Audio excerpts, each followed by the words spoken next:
1. Making a hard choice. A. Tabernacle. At 1. The three parts of the tabernacle and its objects symbolize the three main parts of man and its functions. The outer court symbolizes the body, the holy place represents the soul, and the Holy of Holies symbolizes the spirit. B. Holy place. At 1. The outer room, or holy place, contained the table on which the bread of the presence, showbread, was placed, the altar of incense, and the seven-branched candelabrum, menorah. At 2. The table, which stood at the west end of the holy place of the temple, next to the Holy of Holies, was also important. The bread was changed every Sabbath, and the priests ate that which had been displayed. Once, in an emergency, it was given to King David to feed his hungry men.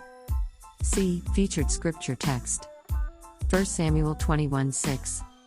So the priest gave him the holy bread, for there was no bread there but the bread of the presence, which is removed from before the Lord, to be replaced by hot bread on the day it is taken away. At 1. David came to the tabernacle looking for something to eat and a weapon with which he could defend himself, 1 Samuel 21:1-9. At 2. Prior to this, David was running from Saul, who was motivated to kill him out of a desire to protect his own throne, 1 Samuel 20:30-31. At 3. After realizing that Saul was out to get him, David fled to Nob to meet Ahimelech, the priest who was presiding over the tabernacle, 1 Samuel 21:1. At 4. David asked for food, and the only thing that was present at the tabernacle was the bread of the presence. D. Why did the priest Ahimelech allow the holy bread to be given away to David? At 1. The priest Ahimelech had given David the old showbread that had been replaced by new showbread. According to the law, only the priests were allowed to eat the old showbread after it was replaced with new. At 2. Ahimelech knew the law was given to further life and that the spirit of the law demanded that feeding the needy must be put ahead of ritual if the two are seen to conflict. Deuteronomy 15:7-8.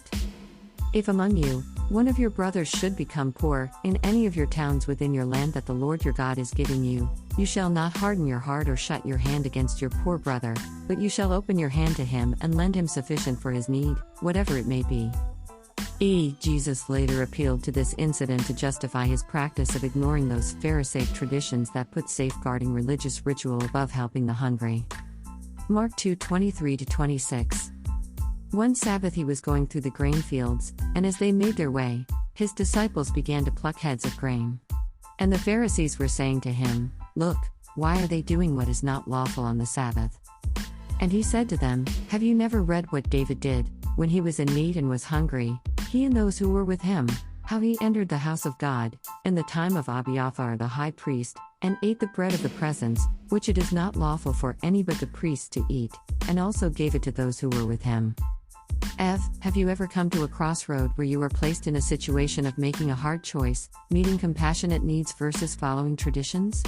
Which one will you follow? G. Following such traditions leads only to bondage to sin and not freedom according to the law of liberty that the Spirit enables us to obey. James 1:25. But the one who looks into the perfect law, the law of liberty, and perseveres, being no hearer who forgets but a doer who acts, he will be blessed in his doing. Many a time we are faced with such a situation and may have to make a hard choice. Such a time like this may not be pleasant and popular. So what is your real motivation? Either swing to the left or to the right. The choice is yours. J. As long as your choice decision is redemptive, moved by compassion and right without traces of any sin, it is admirable and well-pleasing to the eyes of others and God Himself.